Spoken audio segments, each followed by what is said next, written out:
আসসালামু আলাইকুম গাইস, তো কেমন আছেন সবাই? আশা করছি সবাই অনেক ভালো আছেন। আর আপনাদের সবাইকে ব্লগের একটি নতুন ভিডিওতে স্বাগত। তো গত ভিডিওতে আমি আমাদের সিচুয়েশন সম্পর্কে আপনাদের একেবারে ডিটেইলড এক্সপ্লেন করেছিলাম। আর আই হোপ কি এখানে আমার সেটি আর রিপিট করার কোনো প্রয়োজন পড়বে না। তো যাই হোক, ভিডিওর স্টার্টিং এ আমি যেটি বলতে যাচ্ছি সেটি হচ্ছে যে অ্যাকচুয়ালি আমাদের টিম সম্পূর্ণভাবে ব্রেক হয়ে গিয়েছে। মানে এই টিমে এখন একমাত্র আমিই আছি।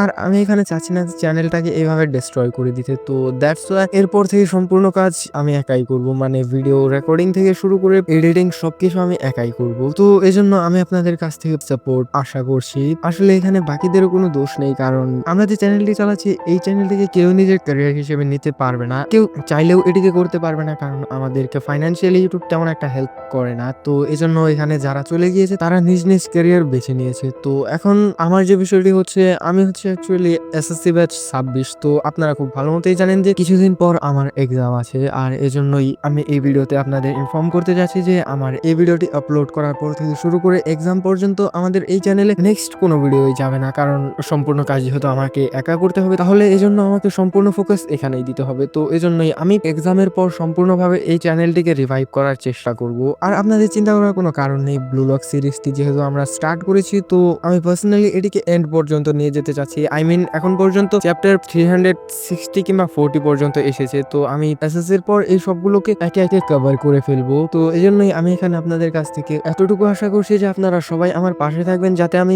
ব্লু লক সিরিজটি কমপ্লিট করতে পারি। এবং তার সাথে যদি আমাদের চ্যানেলটিকে পুনরায় রিভাইভ করা যায়, তাহলে আমি আরো অন্যান্য দারুণ দারুণ অ্যানিমে এবং মানহা এক্সপ্লেন করার চেষ্টা করব। তো যাই হোক, চলুন আর কথা না বাড়িয়ে মেইন ভিডিও স্টার্ট করি।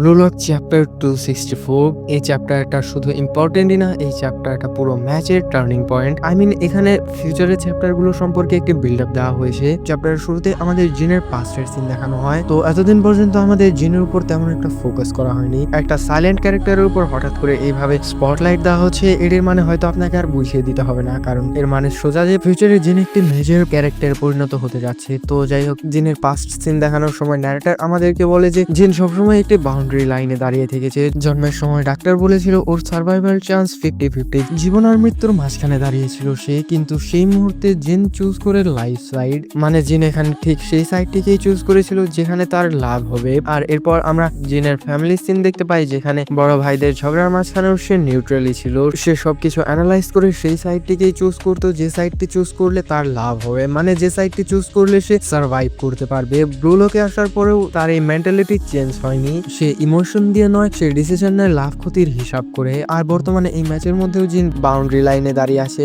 আর এই বাউন্ডারি লাইনের দুপাশে আছে দুইটি মেজর ক্যারেক্টার, সাগি অ্যান্ড কাইসার। তো এখানে দেখা যাক যে জিন কোন সাইডটি চুজ করে। সে কি কাইসারের সাইডটি চুজ করবে নাকি এসাগির সাইডটি? অ্যাকচুয়ালি আমরা এখানে জিনকে লোভী কিংবা স্বার্থপর বলতে পারি না, এটি এক প্রকার সার্ভাইভাল ইনস্টিংক্ট। ওকে সার্ভাইভ করতে হলে সেই দিকটিই চুজ করতে হবে যেখানে কিনা ওর টিকে থাকা এবং জেতা সহজ হয়ে যাবে। এরপরেই সিন গেমে শিফট হয়, যেখানে আমরা দেখতে পাই যে গেমের মধ্যে পুরোপুরি ধ্বংসলীলা চলছিল। মানে কে কখন কার উপর ডিভোর করবে এবং কে কখন গেমের কিং হয় সেটি নিয়ে সকলেই একে অপরের সাথে কম্পিট করছিল। মানে নিজের টিম মেম্বাররাই একে অপরের সাথে কম্পিট করছিল। আর কাইসার যেহেতু নিজের গেম প্লে সম্পূর্ণভাবে চেঞ্জ করে ফেলেছিল, সেজন্য এখানে কাইসারের মুভমেন্টও কেউ প্রিডিক্ট করতে পারছিল না। এমনকি ইসাগিরও এখানে কাইসারের মুভমেন্ট প্রিডিক্ট করতে একটু সমস্যা হচ্ছিল। কিন্তু তবুও ইসাগি তো মেইন প্লেয়ার, আপনারা বুঝতেই পারছেন যে ইসাগি এখানে কি করবে। হ্যাঁ, এখানে ইসাগি তার মেটাভিশন অ্যাওয়াকেন করে ফেলে এবং সে এখানে প্যানিক না করে সম্পূর্ণ ম্যাচটিকে অবজার্ভ করতে থাকে। এবং সে এখানে শুধুমাত্র খেলছিলই না, সে লিটারালি এখানে ফিউচার প্রেডিক্ট করছিল।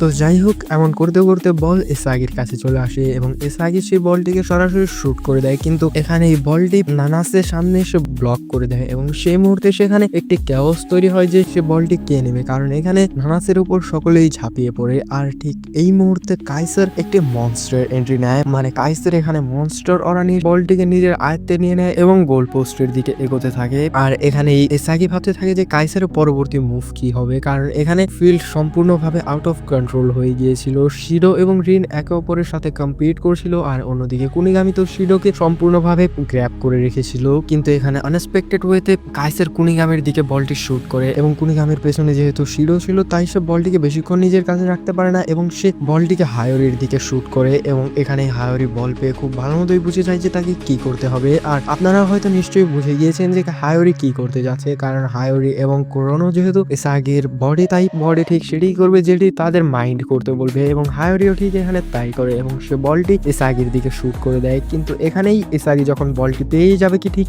সেই মুহূর্তে সেখানে চার্লস চলে আসে। তো এখানে চার্লস ওর বলটিকে সম্পূর্ণভাবে নিজের আয়ত্তে নিতে পারে না, কারণ বলটি অনেক বেশি স্পিডে আসছিল, যে কারণে চার্লস সেই বলটিকে অন্যদিকে শুট করে দেয়। কিন্তু সেখানে কোনো প্লেয়ারই ছিল না, আর এটি দেখে সকলেই শকড হয়ে যায় যে চার্লস এটি কি করলো। আর এখানে আমরা ইসাগিকে দেখতে পাই যে কিছু একটা নোটিস করে এবং অবাক হয়ে যায়। আর কাইসারও এখানে ফ্রাস্ট্রেটেড হয়ে গিয়েছিল, কারণ বলটি ন্যাজের কাছে পৌঁছে গিয়েছিল এবং ন্যাজ এখানে বলে যে কাইসার আমি এখনো এখানেই আছি। আর ন্যাজের এই কথাটির সাথে সাথেই চ্যাপ্টারটি এখানেই শেষ হয়ে যায়। আমি জানি যে চ্যাপ্টারটি অনেক বেশি ছোট ছিল, কিন্তু এখানে আমার কোনো হাত নেই ভাই, আর আমি চাইলেও এখানে দুটি চ্যাপ্টার একসঙ্গে কভার করতে পারবো না, কারণ আমার টাইমের অনেক বেশি শর্টেজ চলছে। তো যাই হোক, এক্সামের আগে আমার এটি লাস্ট ভিডিও ছিল। তো আমি আশা করবো যে সবাই আপনারা আমার জন্য দোয়া করবেন যাতে আমি এক্সাম দিয়ে ভালো মতো আবার ফিরে আসতে পারি। আর হ্যাঁ, এর মাঝে যদি আপনারা আমার সম্পর্কে জানতে চান কিংবা কেউ যদি আমার বিষয়ে ইন্টারেস্টেড হন, অথবা যদি আপনারা আমাদের ফিউচার সম্পর্কে আমরা ফিউচারে কোন কোন প্রজেক্ট আনবো কিংবা এই চ্যানেলটি বন্ধ হবে কিনা সে সম্পর্কে জানতে চাইলে স্ক্রিনে দেখানো পেজটিকে ফলো দিয়ে রাখতে পারেন, কারণ এটি আমার পার্সোনাল পেজ। তো আমি এখানে আমাদের personal channel related details share করতে থাকি। তো যদি আপনারা ইন্টারেস্টেড হন তাহলে চ্যানেলটিকে ফলো দিয়ে রাখতে পারেন। আর এমনিতেও ইউটিউবে আমাদের অন্য কোনো প্ল্যাটফর্ম নেই, আর আপনারা সবাই জানেন যে আমরা কপিরাইট কন্টেন্ট নিয়ে কাজ করি, তাই যে কোনো সময় চ্যানেলটি টার্মিনেট হয়ে যেতে পারে। তো এজন্য আমরা যে কোনো সময় হারিয়ে যেতে পারি। আর আপনারা যদি এটি না চান তাহলে আপনারা এই পেজটিকে ফলো দিয়ে রাখতে পারেন, কারণ ফিউচারে যে কোনো আপডেট সম্পর্কে আমরা এই পেজে আমরা বলা ঠিক হবে না, কারণ এটি সম্পূর্ণ এখন আমাকে একাই করতে হবে। তাই আমি আমার ফিউচার মুভমেন্ট সম্পর্কে এই পেজে আপডেট দিতে থাকবো। তো আই হোপ কি আপনারা এটিকে ফলো দিয়ে রাখবেন। তো বাই।